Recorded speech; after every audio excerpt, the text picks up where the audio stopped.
Indian ആർമിയിൽ ഒരു സ്ഥിരജോലി ആഗ്രഹിക്കുന്നവർക്ക് തമിഴ്നാടേക്ക് പുതിയൊരു അവസരം കൂടി വന്നിരിക്കുകയാണ്. ഇവിടെ നിങ്ങൾക്ക് കാണാൻ സാധിക്കും തമിഴ്നാട്ടിലേക്ക് പുതിയൊരു അവസരം കൂടി വില്ലിംഗ്ടൺ നീലഗിരീസിലേക്ക് പുതിയൊരു അപേക്ഷ കൂടി വിളിച്ചതായിട്ട് നമുക്ക് കാണാൻ സാധിക്കുന്നതാണ്.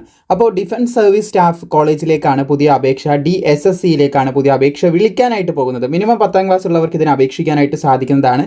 വന്നിട്ടുള്ള പോസ്റ്റും അതിൻ്റെ ബാക്കിയുള്ള ഡീറ്റെയിൽസ് നമുക്ക് നോക്കാം. ലോവർ ഡിവിഷൻ ക്ലർക്ക് കാണാൻ സാധിക്കും, LDC ആണ്. 9 ഒഴിവുകളാണ് ഉള്ളത്. നിങ്ങൾക്ക് കാണാൻ സാധിക്കും ഏകദേശം 63,200 വരെയൊക്കെ സാലറി ലഭിക്കും. 27 വയസ്സ് വരെ അപേക്ഷിക്കാൻ സാധിക്കും. പിന്നെ civilian motor driver ordinary grade ആണ്. ഇതിന് അപേക്ഷിക്കാനായിട്ട് 10ാം ക്ലാസ്സും അതുപോലെ തന്നെ നിങ്ങൾക്ക് ഡ്രൈവിംഗ് ലൈസൻസ് കൂടി വേണ്ടി വരും.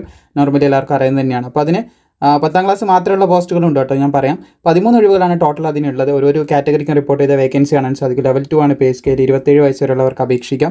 പിന്നെ MTS ഇതിന് അപേക്ഷിക്കാം 10ാം ക്ലാസ് മാത്രം മതി കേട്ടോ. ഈ മൂന്നാമത്തെ പോസ്റ്റ് 10ാം ക്ലാസ് മാത്രം മതി. 38 ഒഴിവുകളുണ്ട്. ലെവൽ 1 ആണ് പേ സ്കെയിൽ. 25 വയസ്സ് വരെ അപേക്ഷിക്കാം. SC ST OBCക്ക് പ്രായത്തിലിളവ് ഉണ്ടാകുമെന്ന് ശ്രദ്ധിക്കുക. പിന്നെ സ്റ്റെനോഗ്രാഫർ ഉണ്ട്, ഗ്രേഡ് 2 +2 ആയിരിക്കും യോഗ്യത.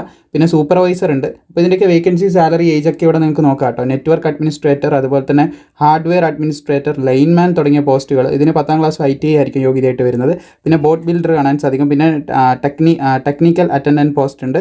പ്രിൻറ്റിംഗ് മെഷീൻ ഓപ്പറേറ്റർ ഈ പോസ്റ്റുകളാണ് വരുന്നതെന്ന് ശ്രദ്ധിച്ചിരിക്കുക. സോ ഇതിൻ്റെ സാലറി, അതുപോലെ തന്നെ ഏജ് ലിമിറ്റ്, വേക്കൻസി എല്ലാം ഇവിടെ കൊടുത്തതായിട്ട് കാണാൻ സാധിക്കും.